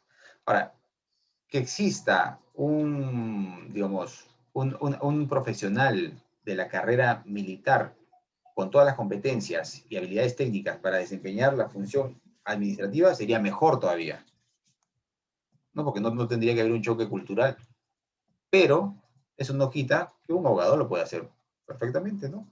Lo puede hacer también muy bien, o sea, eso es una opinión, ¿no? También lo podría hacer, o sea, no es que esta es una entidad castrense y solamente pueden haber militares trabajando aquí. Es como un hospital. En un hospital, el gerente de administración tiene que ser médico, no necesariamente. Puede ser un administrador y lo puede hacer mucho mejor si es que tiene todas las competencias y todo el conocimiento técnico para hacerlo. Claro, perdón. Aquí también lo que pasa es que te comento, la persona que hace el comentario y luego la pregunta, aparte de ser doctor en grado y docente universitario, es un oficial retirado, es un oficial en retiro del ejército. Entonces, por eso, digamos, podríamos decir ahí, Carlos, que puedes tener el perfil, ¿no? Muy aparte que puedas ser civil o militar, pero dependiendo del perfil que tú puedas tener, puedes ir a estos cargos de confianza que generalmente las autoridades pueden determinar o que te pueden convocar, ¿verdad? Por supuesto, claro. Ahí viene ahí donde, ¿cuál tiene que ser nuestro norte cuando tenemos esa disyuntiva? Nuestro norte es meritocracia. Y meritocracia es definir en un sistema, en un documento, cuál es el perfil de la persona que tiene que ocupar este cargo. Entonces, si yo cumplo con el perfil, tengo el mérito suficiente para ocupar el cargo. Entonces, ahora, si dentro del perfil se define que tiene que tener, digamos, experiencia en organizaciones militares, bueno, es parte del perfil, y si se ha definido así, pues se tiene que cumplir de todas maneras el perfil, y eso va a ser meritocrático. Pero en todo caso, siempre tenemos que buscar el concepto de mérito, ¿no? Si la persona tiene el mérito suficiente, es decir, cumple el perfil que se ha diseñado para esas funciones, entonces puede ocuparlo. Correcto. Ahí hay otra pregunta que indica, este caso, uno de los participantes, Juan Fernando Vera Olivera, dice, ¿existe una diferencia entre los sindicatos de países desarrollados y países como el nuestro? En el nuestro perjudica el desarrollo de la institución y no beneficia al buen profesional. Sí, obviamente existe una diferencia, pero eso pasa no solo por el sindicato, eso pasa ya por un tema quizás cultural de las organizaciones. No es solamente por los sindicatos, sino que es un tema, yo creo, un poquito más profundo, que tiene que ver con una forma de ver la manera de relacionarnos con los demás, en la cual podría ser mejor. Yo creo que podríamos empezar a desarrollarnos mucho mejor con los demás, respetar mucho más al prójimo, y tener, digamos, mucho más ágape en nuestro quehacer y en todas las actividades que hagamos. Si pensáramos un poco más en el otro, en cada actividad que nosotros desarrollamos, vamos seguramente a salir muy rápido del subdesarrollo y vamos a ser un país desarrollado. Y va a mejorar en ese camino los sindicatos también. ¿No? Porque, como dicen, ¿no? Muchas veces se genera conflictos por generar conflictos. Y lo estamos viendo ahora. ¿Se han fijado en los debates presidenciales? O sea, ese debate no es debate por debate, sino uno va para atacar al otro. O sea, yo voy ahí porque tengo que hacerlo quedar mal al otro, no voy porque tengo que hacer una propuesta inteligente. Y eso es lo que pasa. O sea, uno no es objetivo, va mucho a meterse cabe entre los mismos peruanos, y eso no puede ser. Claro. Carlos, pero ahí, por ejemplo, en el tema de los sindicatos, yo te cuento porque tuve la oportunidad de trabajar en la Municipalidad Provincial de Chiclayo en una sugerencia, y los sindicatos en la parte pública te generan muchas brechas, o sea, te ponen muchos obstáculos porque tienen tantos beneficios, que obvio eso se respeta, se lo han ganado, pero también tienen beneficios, o sea, de protección mucho para, digamos, para los propios colaboradores de la institución, ¿no? Y en una parte pública, como en este caso una municipalidad, eh, yo te comento por decir, hay, por ejemplo, en el sector de limpieza, hay personas que están en la parte de limpieza, tienen un sueldo muy, pero por encima, digamos, de un CAS, como tú has mencionado, que puede entrar a la municipalidad, y encima tienen un beneficio como por ejemplo un sueldo, el tema acá le llaman el tema de la escobita, que les dan un sueldo adicional, aparte de los otros beneficios que tienen. Entonces, los sindicatos podríamos decir que hasta cierto punto protegen mucho, digamos, en este caso al colaborador, pero ahora, en el mundo en el que estamos viviendo en estos 2 últimos años, el sindicato, como ahora todo es virtual, es un poco que tiene que engranar en un nuevo mensaje, ¿no? ¿Cuál es tu opinión al respecto? Bueno, ahí primero que los sindicatos, como tú bien lo dices, no es que ponen trabas primero porque tienen las herramientas necesarias. Es decir, cuando les aprueban un beneficio, ya no se lo pueden quitar. No, y eso no se lo puede quitar ya porque es un principio jurídico. Segundo, hay ciertas cosas que los sindicatos deberían ya no, digamos, por las cuales ya no podrían reclamar, o que no están sujetas a que sean, digamos, conversadas con la institución, como por ejemplo el tema de la remuneración. Y hasta hace poco, Servir presentó un proyecto de ley que ha sido derogado por el Congreso hace poquito nada más. Entonces, y ahí se refuerza, ¿no? El poder de los sindicatos, que como bien dices, muchas veces ya se han enquistado, algunos, no todos, ¿no? Son algunos trabajadores que se han enquistado en unas organizaciones del Estado y que se valen de estas normativas, se asesoran muy bien, de tal forma de que no cumplen el rol que debe cumplir un sindicato. Un sindicato es un mediador para que la balanza se equilibre, la balanza entre el Estado y los trabajadores esté equilibrada. Y los sindicatos siempre tienen que tener el mismo fin, de velar también por la organización, es decir, que cumpla los objetivos de la organización, pero muchas veces los sindicatos actualmente ya se olvidan de ese fin y solamente quieren sacar provecho, nada más.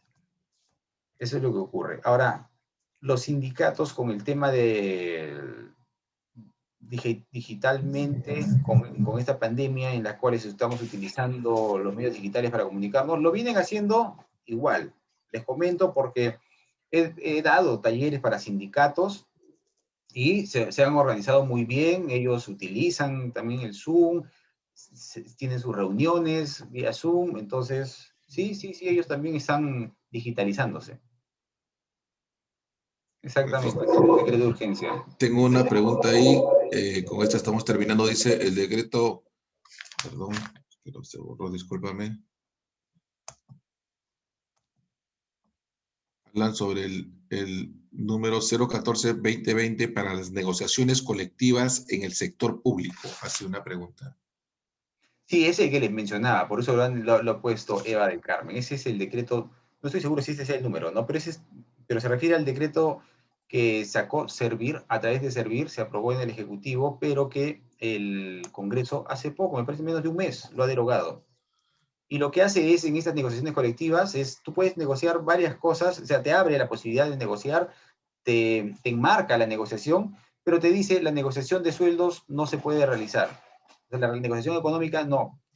Entonces han salido los sindicatos, se han expresado, marchado y no, dicen, no nos pueden limitar en el derecho de una negociación abierta.